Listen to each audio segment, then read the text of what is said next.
Hey everyone, it's your girl TeraMichelle. Welcome to or welcome back to my channel, Opinionated Scents, our safe space to discuss all things fragrance, whether we like them or not. Today we're going to be discussing all things Valentine's Day because today is actually Valentine's Day, or it will be by the time you guys are seeing this video. And I just want to talk to you about a handful of fragrances that I suggest you wear for that day.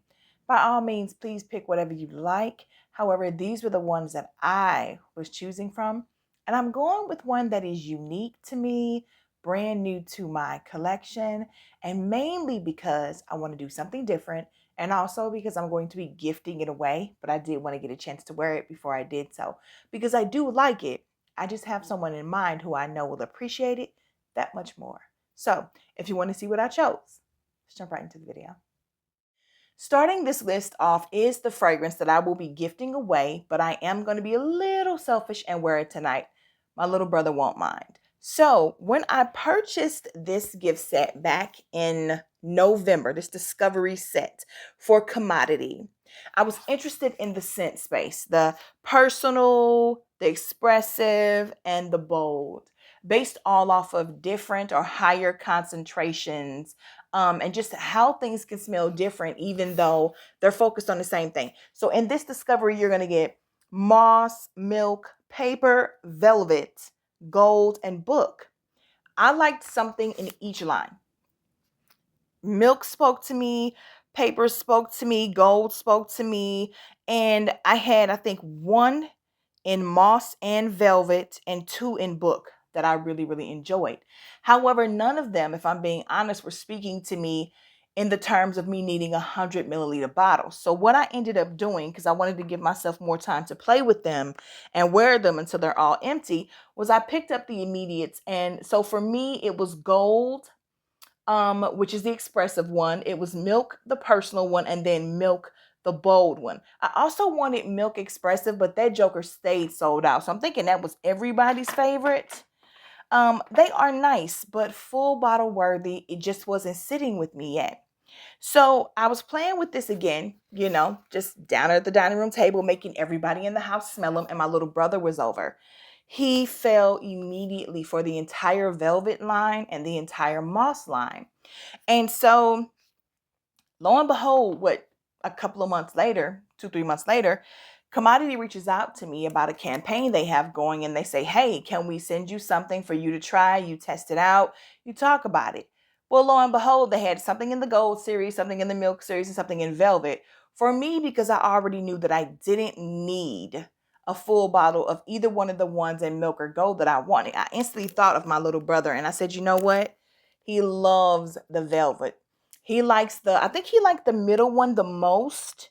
And he also loved the personal one.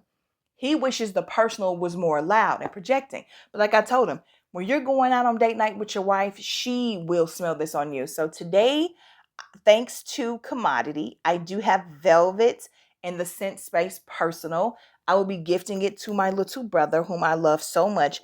But I am wearing this tonight for Valentine's Day. So let's go ahead and break this thing open. Velvet, noun, a luxurious fabric woven from silk for a dense, soft rose petal texture, an ambery scent made sheer for a breathable indulgence when it meets bare skin. Example, as smooth as velvet. Yeah, baby. Okay, so the back of this card says Scent Space Personal. We've created Scent Space to give you greater control over the intensity and projection of your scent. So basically, this just talks to you about the 3 different types. So for this fragrance here, it says first vanilla flower and rose petals, then skin musk, finally clove buds. I believe it's the clove buds in here that really gives it the masculine feel to me. But this is out of the velvet line, the most unisex. I am wearing this tonight. Look at this bottle. Look at this bottle. I absolutely adore and love. And I'm smelling it because I've already sprayed it here. I don't care what nobody says. This is amazing.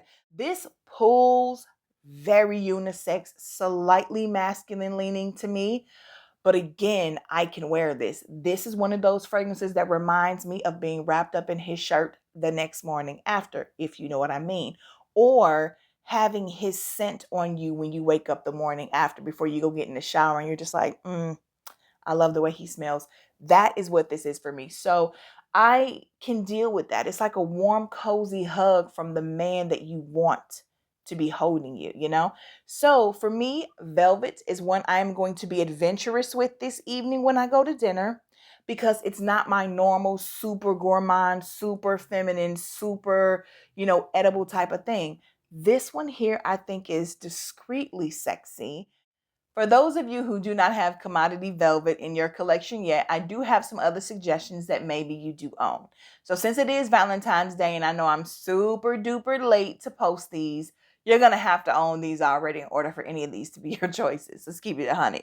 So the first one is, of course, Room 129 by the Taliaferro. I've talked about this fragrance a ton of times on this channel.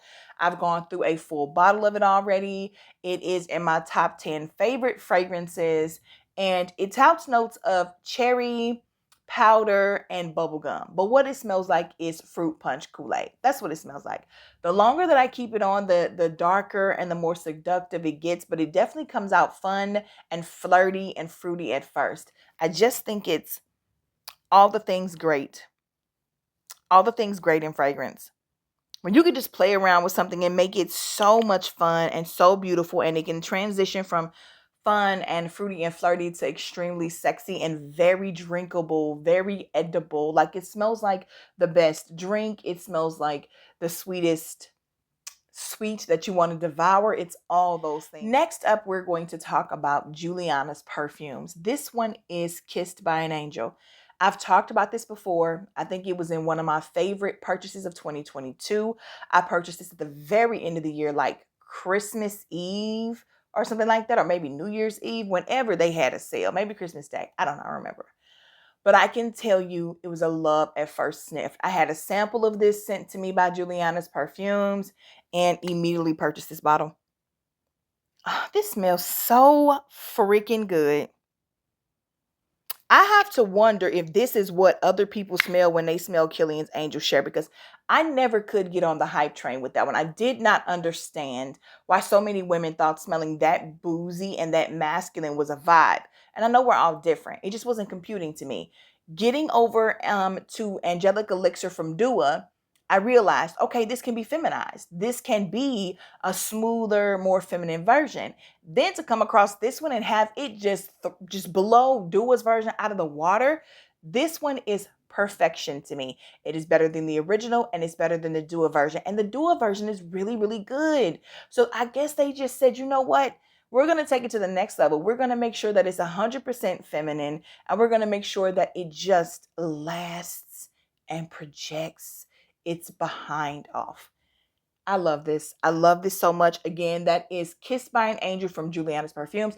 If you like Killian's Angel Share and ever had any complaints about it being too masculine or too boozy, or if you just don't like the price tag, I'm telling you, try this one. It is amazing.